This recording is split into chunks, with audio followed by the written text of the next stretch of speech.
In 1942 through 1943, German soldiers systematically transported residents of the Warsaw Ghetto to the Treblinka death camp.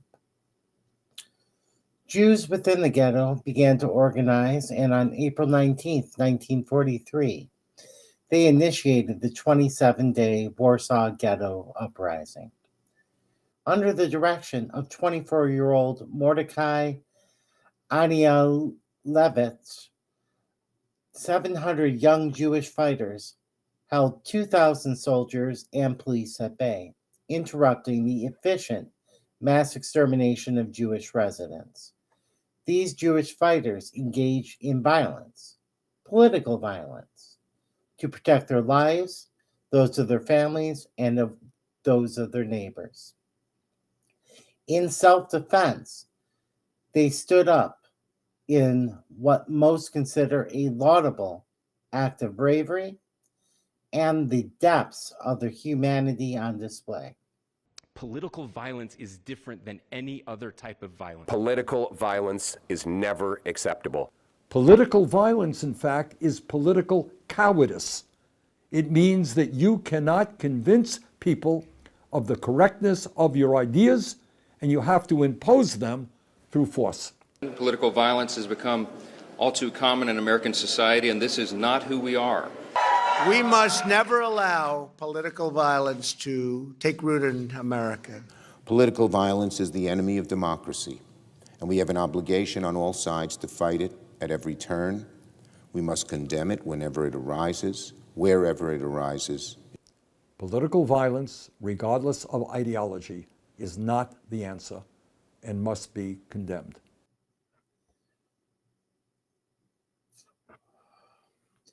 In the current day, we rush to the comfortable heuristic that political violence is never acceptable. That is a line that shouldn't be crossed. A heuristic is a mental shortcut we take so as to not bog down the mind with using burdensome type 2 thinking, critical thinking, on every aspect of everything we come across. We couldn't function if we didn't use them at all. Before you open your bedroom door, you use heuristics to assume that there isn't a lion sitting there ready to attack you, that the floor won't collapse below you as you step outside, that what lies beyond is the same house or apartment that you left behind when you entered your bedroom the night before.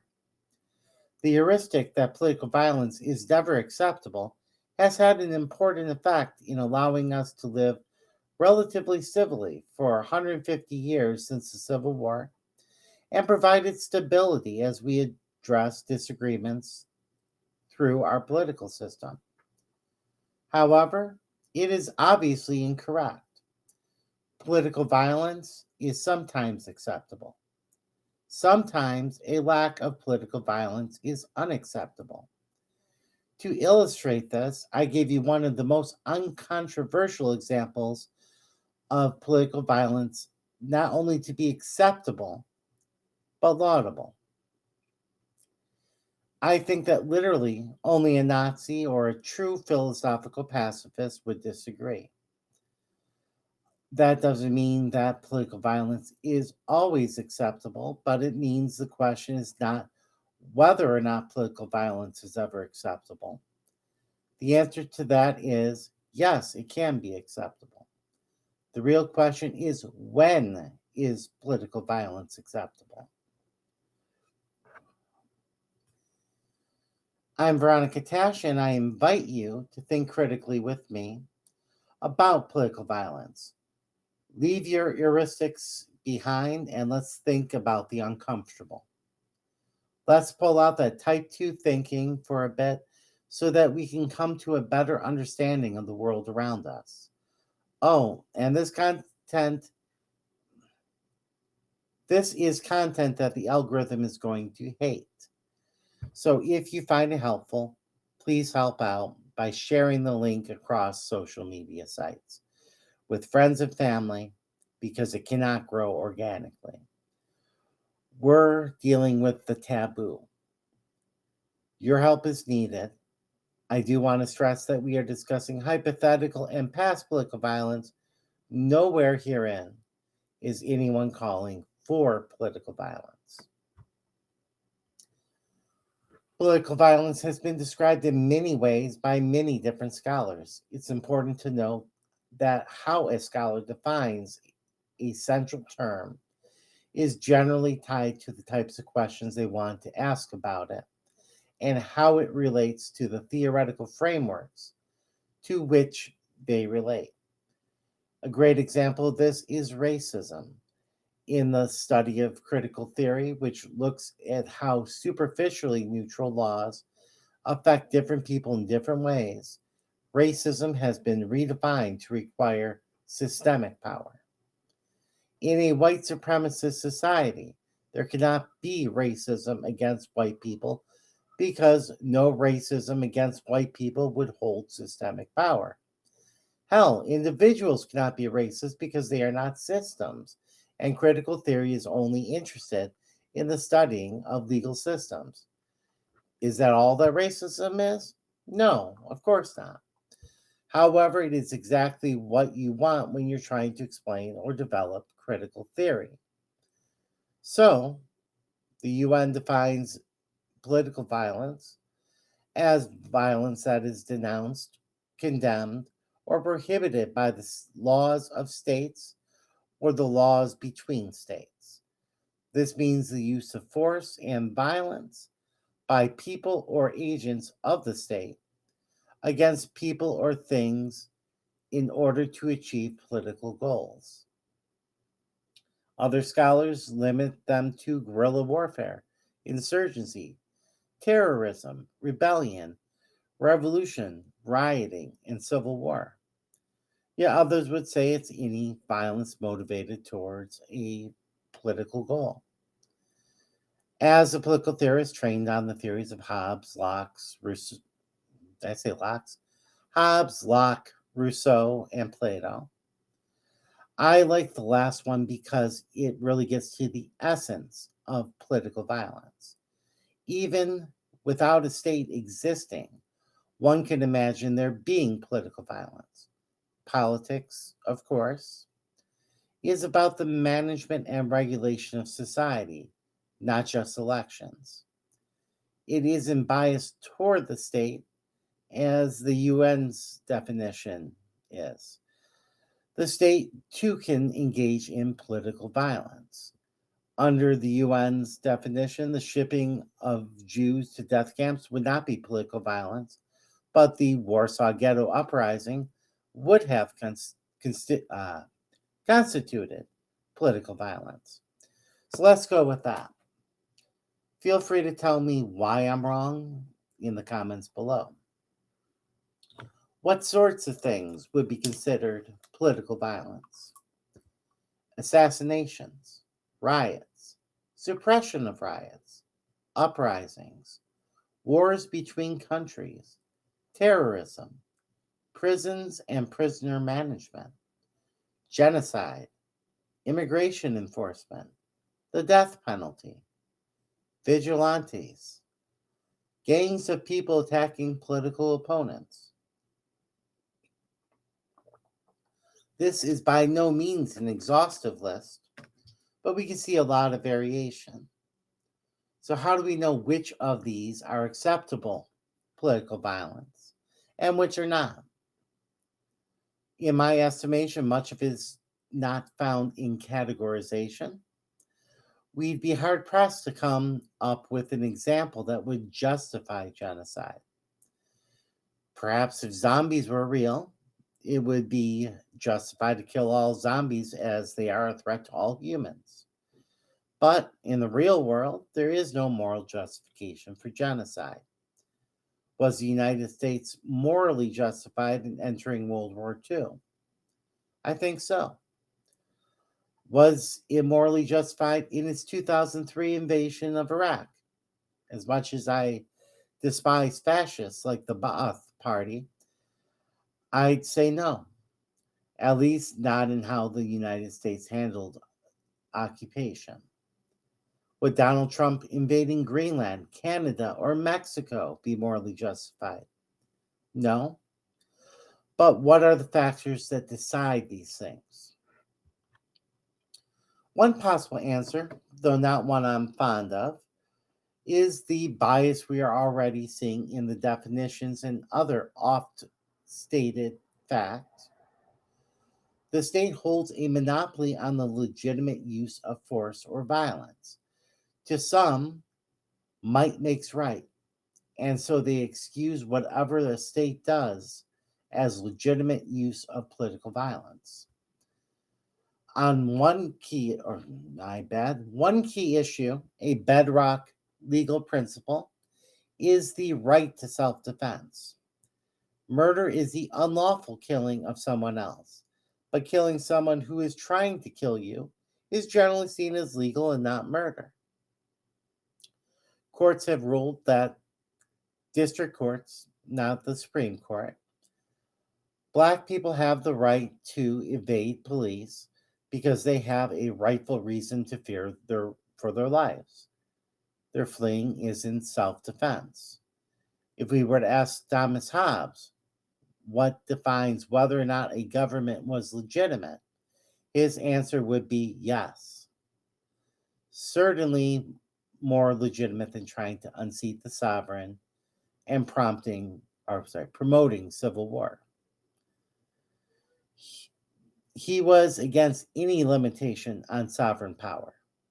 Yet, he was forced to admit that you have the right to self-defense if the sovereign is trying to kill you. Though the rest of us, who aren't you, are obligated to try to kill you if the sovereign so desires. Stemming from Hobbes, other theory has suggested that the security of the body politic constitutes fundamental legitimacy, from which all other requirements, such as democracy, a fair legal system, etc., constitute contingent legitimacy. When that fundamental requirement is not met, those other requirements fall by the wayside, and an authoritarian government may legitimately rule if they provide that security when a non-authoritarian government cannot. It's kind of why restrictions on liberty are seemingly universally justified with the claim of a threat to security. If it truly was a fundamental for protecting society as a whole, it would be morally justified if these restrictions were necessary for that safety. It just often consists of overblown claims and overreaching. So, like the Jewish fighters in the Warsaw Ghetto Uprising, self-defense seems to be a moral justification for political violence. That is, at least, if it is the only reasonable option. Certainly, Jews walled up in a ghetto weren't going to find safety by petitioning their redresses to Nazis. Interestingly, this raises issues whether certain political violence, such as what was found with the recent assassination of Charlie Kirk. We'll get more into analyzing the Charlie Kirk situation later. Hate speech, at least these political hate speech, has a distinct goal. It dehumanizes a group of people for their reasonably immutable features, such as their race, sex, gender identity, religion, or sexuality. Someone can choose to change whether they rob banks, but you cannot choose what you believe, only what you express. That's why religion's in there. It also poses them as an existential threat to an in-group. This strongly correlates with violence against that group and threats to their lives, even ending in genocide, as we once again saw with Nazi Germany. Might someone be morally justified in killing someone delivering hate speech in self-defense? Let us say there is no one speaking against a group of people until one day one person delivers hate speech against them. Certainly, there is not a reasonable belief that there is enough of a threat to justify killing in self defense there. But at what point does it become valid to act in self defense? It cannot be that is only when it is too late. That's too late. A gray area exists in this section where it may be justified to kill someone for their political speech, particularly a prominent person. Would a reasonable person believe that it was necessary to ensure the safety of a group of people? That seems to be the question.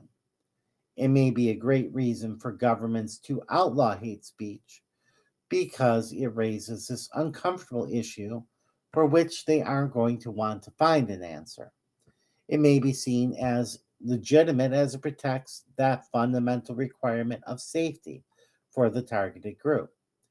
Another key issue is availability of legitimate functions of the state. For example, let's say that you get a call from an old lover.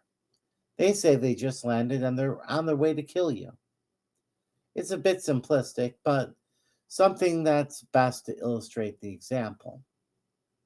What do? Of course, you call the police. They can use political violence. That would be violence in the service of the political goal of community safety. To protect you in your home or to intercept this ex lover and restrain them. You probably wouldn't be considered to be acting appropriately if you went to the airport and shot them before they could shoot you. Why? Because the more orderly and possibly less violent option of calling the cops is on the table. And you would be expected to take that option. Maybe not in every state, but most likely. Now let us suppose that when you call the cops, they tell you, fuck off. It's not our job to get involved in this. Or what if they say, we don't care if they do that to you? What do? At this point, things are different. Whereas you would be expected to take a less violent option if it were available, you no longer have that less violent step. You now seem legally and morally justified in going out and killing that ex-lover before they can kill you, because your options became doing that or being the victim. From this, we can gather some idea of other justification. The disallowance of effective routes for enacting change, security, or safety can legitimize political violence. That doesn't mean that there needs to be a guarantee of success, but there needs to be a legitimate way that it can be effective if they are able to change minds. If there is no legitimate way to ensure my safety when someone tries to kill me, it legitimizes violence that would otherwise not be legitimate. I think that we can all agree that people should not normally go around killing other people.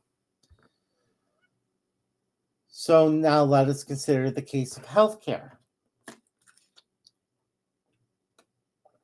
For the past decade, a majority of Americans have felt that ensuring everyone has healthcare is a government responsibility.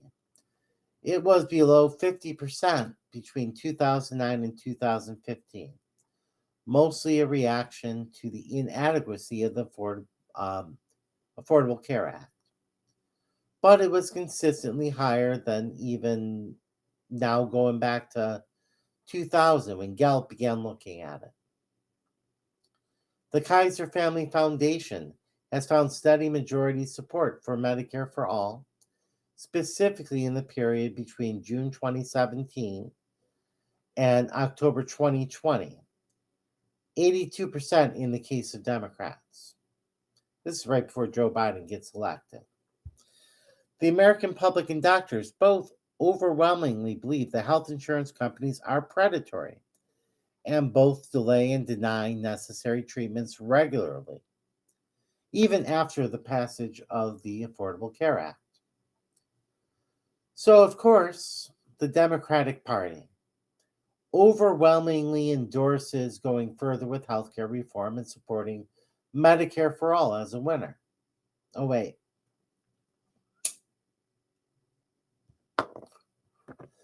104 Democrats out of 213 supported it in the House, and 15 out of 45 supported it in the Senate this April. That's less than half in the House and exactly 1/3 in the Senate. The same Democrats that took the slightest whiff to turn against immigrants and trans people won't take a solid lead in support of Medicare for all. Why? Corruption. Healthcare companies pay good money into campaigns, and you know there are unprovable kickbacks. Inflated speaker fees, jobs for family members, lobbying jobs once they're out of Congress. Can't prove it, but you know that these are essentially kickbacks or legal kickbacks.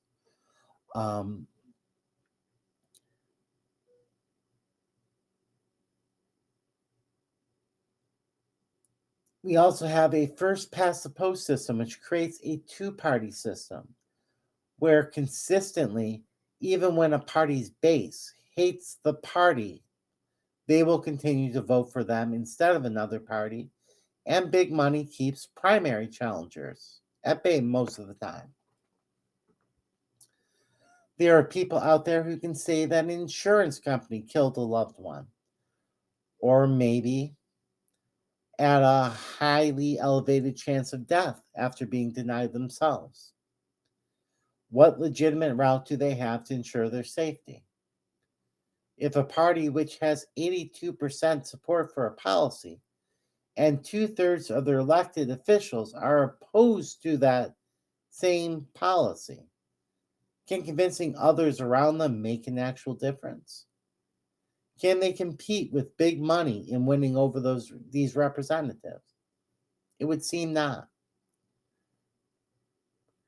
Now, if they can successfully engage in public discourse, protests, and other nonviolent action with a reasonable expectation that it can convince people and affect change if their arguments are strong enough and there is no serious threat to their existence, then you could say that they might want to go, they can do a different route. But if you don't have that route, does this not legitimize political violence? If it's absolutely necessary to be able to have your basic needs taken care of in society, that you're not enslaved, that you're not treated as expendable, is it not worthwhile? And it comes down to that availability of alternate routes. When you shut off the alternate routes, it takes you straight to those more unsavory routes to get things taken care of.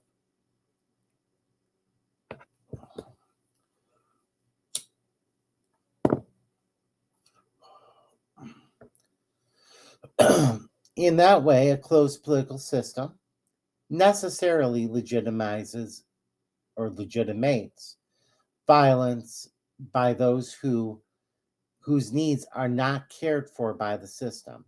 Marginalized groups can gain access to legitimate political violence by virtue of their marginalization, though the target of that political violence may be limited. You don't go start killing people's kids or something like that, even in those situations. You would focus on the people who are actually at fault for it. Beyond this, we have some rather non-controversial justifications, such as public safety, the right to enforce laws, and such within reasonable limitations. Surely you don't have to enforce parking violations by killing people, but active if there are, if people are actively preventing you from enforcing the law, you may physically move them out of the way. Of course, this is based on a presumption that the law is legitimate, but that would be a completely different and much longer discussion about government legitimacy. With that said, it should be pointed out that no one ever being violent and everyone carefully and rationally thinking about the details of policy is the ideal. Political violence is ever present in society, whether it's orderly done by the state or if it's through social disorder. But it is present. The ideal is what we strive for, not a precept. In fact, if you're taking conclusions and making them precepts, then you have a childlike understanding of politics. Even with genocide, I found an exception to the very good rule of not committing genocide earlier in this video. Zombies. Maybe not real, but they're an exception.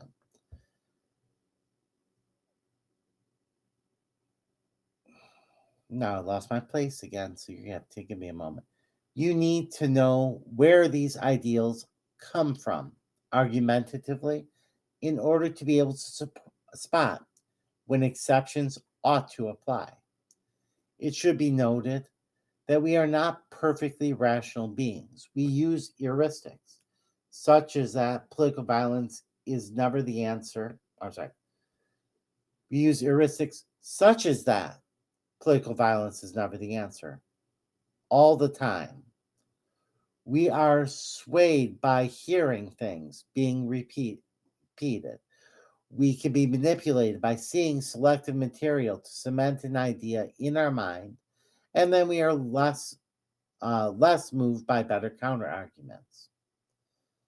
Civil debate is great, but is not the be all and end all of communication. The government should be fostering civil discourse so that it can be as effective as possible, but it very, very much doesn't. Rather, I should stress, government is trying to make us as irrational as possible. We have a lot of separation where we get completely different pools of information. People are running off of emotion, not off of logic. When you have public spheres where people don't feel comfortable being in because they're fearful for their safety or even their dignity, you're not going to have an actual civil discourse. And unfortunately, with all the hate groups, the hate speech, that is the reality in the world today. Especially the justification for right-wing violence, which is 87% of mass shooting victims are killed by right-wing, far-right extremists. Only 13% apply to the far left. It is I think it's more than 6-to-1 ratio there.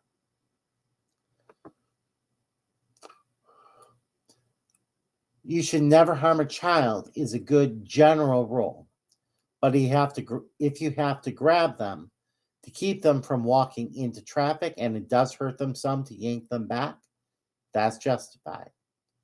You cause some harm in order to prevent greater harm, especially imminent greater harm in that case. Ideally, they would have not needed to be pulled back at all. But when the situation arises, you realize the ideal is only just that. Likewise, ideally, political violence is never necessary. But when it does become apparent that it does need to happen, then that's what we're living with, a situation where it is needed. And that's whether that political violence is being carried out by individuals or the state. When you're looking at people getting arrested, that is a form of political violence. That is towards some sort of political goal. And sometimes that does need to happen. And even less savory, more taboo versions sometimes need to happen. The Warsaw Ghetto uprising needed to happen.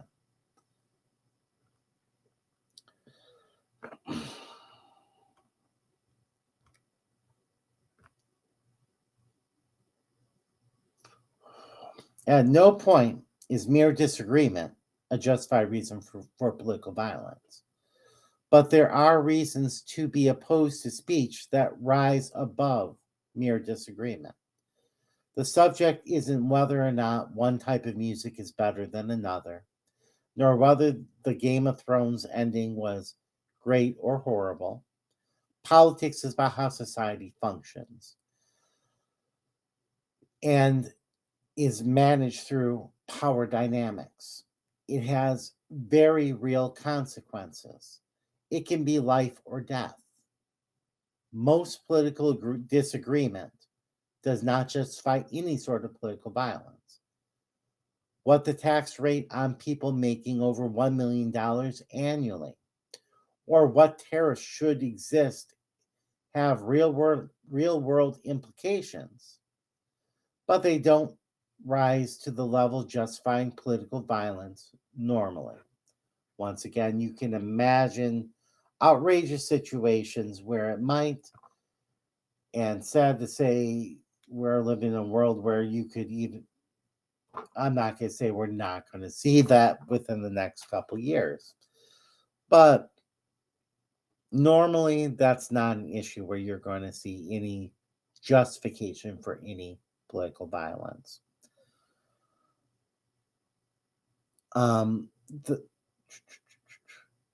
If it's a matter of survival, political violence becomes legitimate because the niceties of society fall away when society so catastrophically fails you. This is where the old talk about when two wolves and a sheep discuss what to have for dinner is actually apt. When society decides you cannot exist, you are not morally and ethically bound to the rules of that society. Now, this ends our theoretical discussion. I'm going to move on to discussing the Charlie Kirk issue for the rest of the video. So if you don't want to stay for that, I want to remind you to think about what I've said with the critical mind. Are my arguments convincing or do they fall short? Feel free to leave your comments below. And be sure, if you like this content, to like, subscribe, and most importantly for this video, share it widely where you can. However, if you are staying for the discussion of Charlie Kirk, settle in. This is not a video about Charlie Kirk, but we can review some basic facts about him.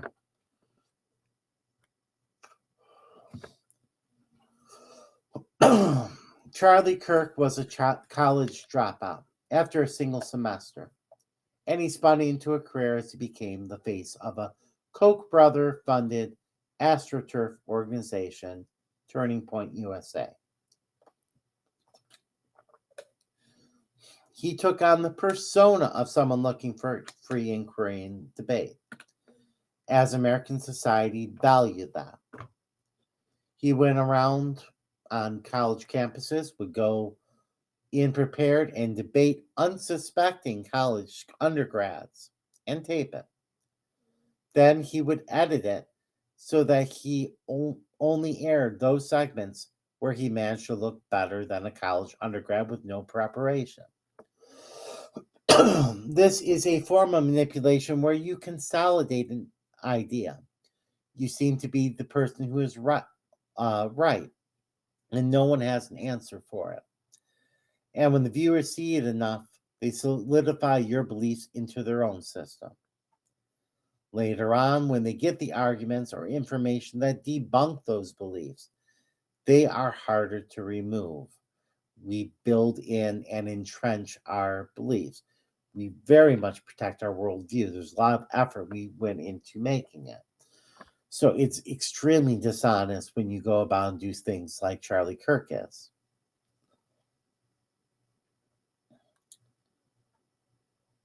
Later on, when they get, wait, no, I already did that. I note this because many try to put forth Charlie Kirk as a firm believer in a liberal, free society of rationalism and free discourse, which he was not.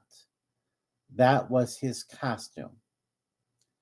He spent his time arguing for some horrendous beliefs. And I'm not talking about marginal beliefs like his stances on taxation or road speeds. I'm talking about very hateful and otherizing speech. I'm talking about speech which is not simply about government policy, but speech which argues that some in society don't belong, shouldn't have rights, and heavily implies that shouldn't exist. He argued that the Civil Rights Act ought to be repealed, along with the right to guarantee all equal access to public accommodations, including public stores and restaurants. He demonized Martin Luther King Jr. He pushed the Great Replacement theory, a Nazi theory that Jews are funding the mass immigration of non white people so that non white people become the majority, which they also misconstrue as being genocide without white people being harmed in their anti Semitic white supremacist conspiracy theory.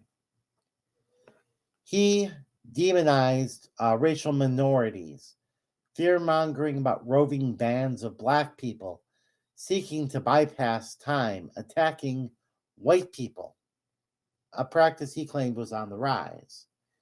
He actively promoted the idea that white people naturally deserve the positions of power in society, claiming that black women had taken a white person's slot. He demanded that women be second class citizens, that they should submit to their husbands and just do what they were told, even where neither the man nor the woman wanted the man to simply be in charge and for the woman to be subservient. As with Taylor Swift, he insisted that his view on domestic relations needed to be applied to all. He was for theocracy, where Christianity ruled America explicitly. Let us quote him here. There is no separation of church and state. It's a fabrication. It's a fiction. It's not in the Constitution. It's made up by secular humanists. This is what emboldened him to argue that a child, a 10-year-old child, who was raped ought to be forced to carry her rapist's baby to term, despite his religious book teaching that life begins not at birth, but at first breath. He also claimed that Islam is not compatible with Western civilization. In other words, Muslims don't belong here. He was a bit more nuanced when it came to homosexuality. While stating that someone's sexuality isn't defining of them and encouraging gay conservatives to join the Republican Party, he also thought that God's law in Leviticus to stone gay people to death. And I know the Torah was not initially hostile to homosexuality.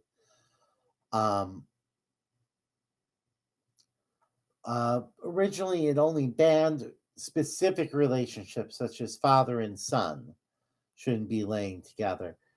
It was that this command was part of God's perfect law regarding sexuality. Given his overall temperament, I would have to interpret this as an opportunistic invitation for gay people to bring about their own demise, while knowing that overt homophobia would have him ignored in this day and age. when it came to trans people, he was not nuanced. He invited a trans athlete on his show to tell her that she was an abomination, citing the Bible to her face. He elaborated that other students shouldn't be exposed to her existence, and he bemoaned that men weren't masculine enough anymore to handle things as they would have in the 60s and 70s. A naked reference to vigilante hate crimes, where LGBTQIA people used to get brutally assaulted and often killed by men with fragile masculinities. He was actively advocating for violence against her, to her face. Even in the moments before his assassination, he was talking about trans people and gun violence. Kirk was quite vocal, generally, for gun rights, even if it meant children died. But he was talking about how much too many trans people are behind gun violence. So let's talk gun violence for a minute and trans people. A measure given by the Gun Violence Archive, as was cited by factcheck.org, there were 5,748 mass shootings between January 1st and January 1st, 2013 and September 15th, 2025. That's almost 6,000. Of these, we have 5 transgender mass shooters. That's 0.087% of mass shooters. With approximately 1% of the population being transgender, we would expect there to be 57 trans mass shooters. If there was no difference between characteristics of mass shooters, transgender people are doing less than 10% of the mass shootings we would expect them to be responsible for. This means that transgender people are much less likely to commit such mass shootings as others, despite the fact that after every single mass shooting, you have a massive rush on the right to claim it was a transgender person who shot everyone up. For some reason, they want to blame all mass shootings on us.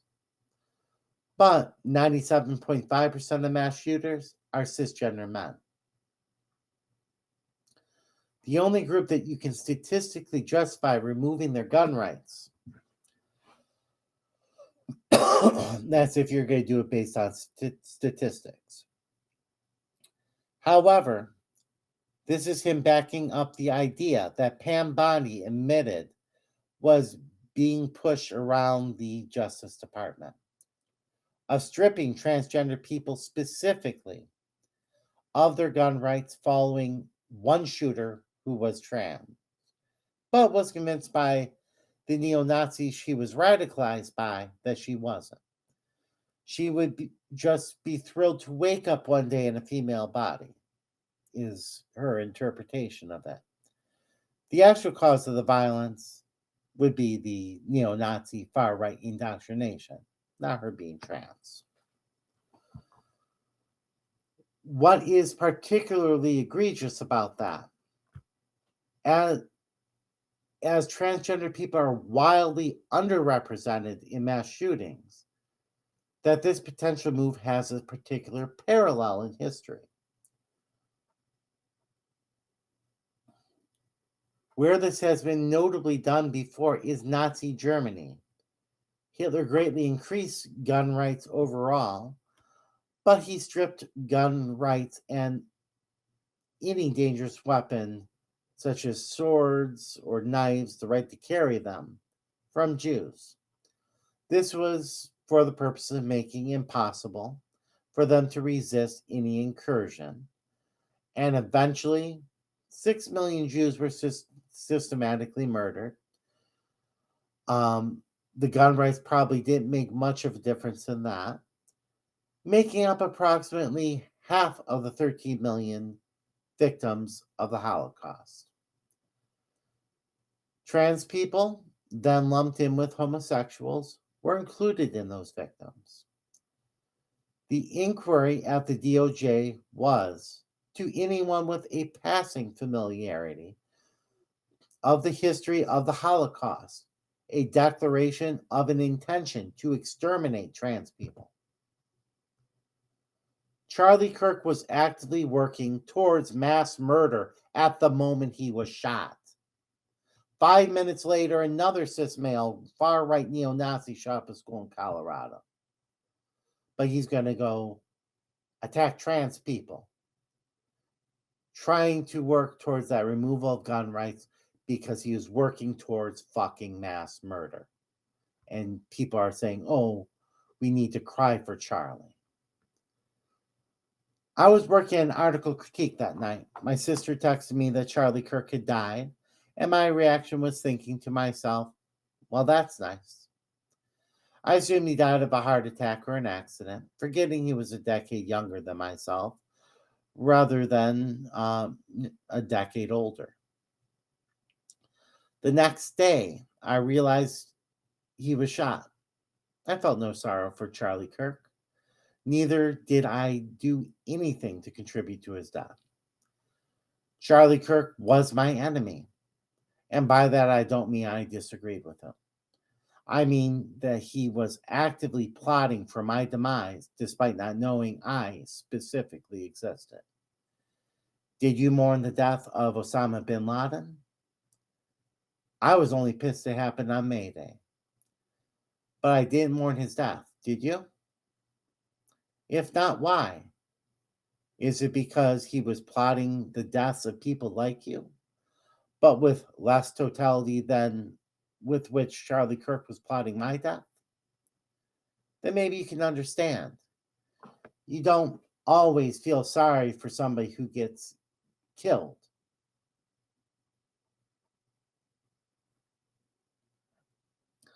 The suspected shooter is Tyler Robinson, a 22-year-old who we don't know much about, though there is a huge push to paint him as a dangerous left-wing shooter. We have little independent information, and given Trump's firing of people who neutrally measured the economy with clear intent to hide the fact that the economy was doing very poor, no one should be trusting anything coming from the FBI right now. Their job is to conclude that the shooter was left-wing. End of story.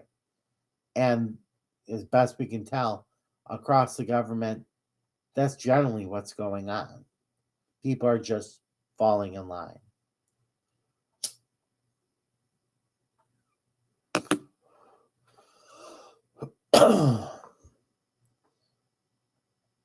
We did hear from his grandmother, who was more offended by the suggestion that anyone in her family was a Republican than that her grandson was accused of murder. We know his family is strongly MAGA. We know the bullets were all internet memes, two coming from Helldivers 2, a game where you play as fascists and conquer a planet of bugs who you accuse of fascism. The fascists accusing people of fascism. You should make you think of Antifa as a real fascist. Yeah, that makes a lot of sense. But that's the kind of mentality that's going on there. It's fascists calling people who are obviously not the fascists, fascists. Though insects are fascists, the social insects are. There were fascist-related themes, but they weren't independent of gamer culture. And if the shooter was on the right, he likely wouldn't realize the meaning of a song that you didn't know about either. You had to have that explained to you what Bella Ciao was. I needed that explained because I never heard of the damn song, and I'm an anti-fascist.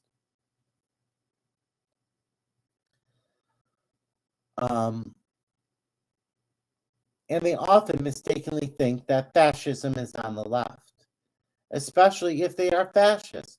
because they would apply critical thinking and take a step back if they realized that they were fascists. There seems to be some clarity that he was bisexual. But they have tried to push this on trans people from the beginning in steps down and down of the shooter's connection to trans people, from being trans themselves through several steps down to his roommate might be trans. There are suggestions that his feud with the open Nazi, Nick Fuentes, might have led to it, and others pointing to a post from Lives of TikTok on Twitter that accused Kirk of stabbing Trump in the back, now deleted.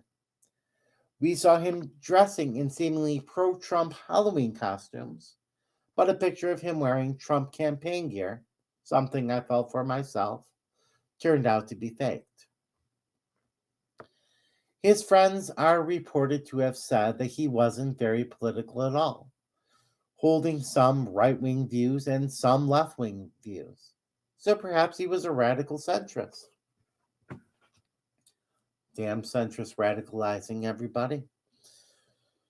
So, assuming that he were the shooter, would he be justified?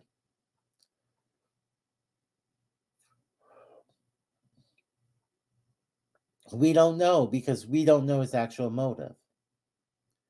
If he did it. If he shot Charlie Kirk because he disagreed with him, no, it wasn't justified. That is not a valid reason to act upon political violence. If he shot Charlie Kirk because he had ties to the trans community and wanted to protect trans people, then yes, it would be justified. Kirk was actively working towards the demise of trans people, and we have a government which currently has tacitly announced its intent to eradicate trans people. Even if it isn't self-defense, it is defense of members of the group, and he was justified in it. If he did it because he felt Charlie Kirk was hateful towards bisexual people and was trying to kill them, it would depend on how much he understood.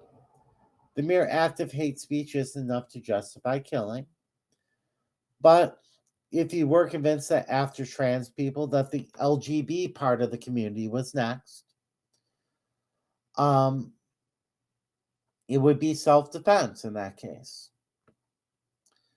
If he shot Charlie Kirk because he felt Charlie had stabbed Trump in the back by speaking against Israel, it clearly would not be justified.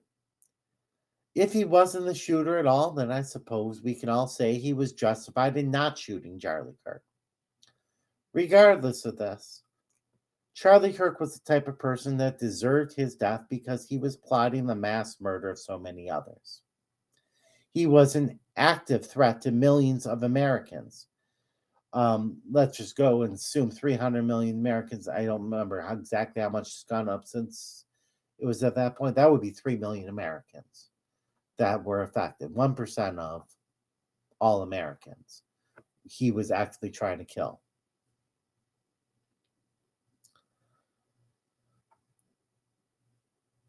And the government was not only not going to take action to stop him, he was actually doing their bidding as a known ally in doing that.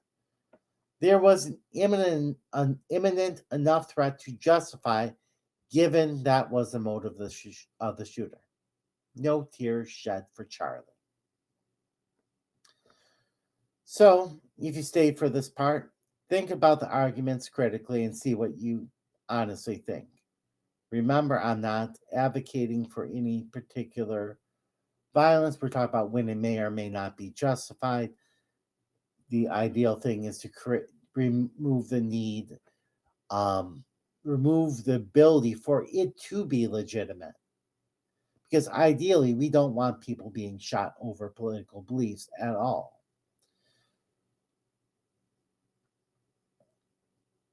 Leave comments below, like, subscribe, and share. Did you take issue with what I said? Did you know that you can hate subscribe to me? You can. Do it.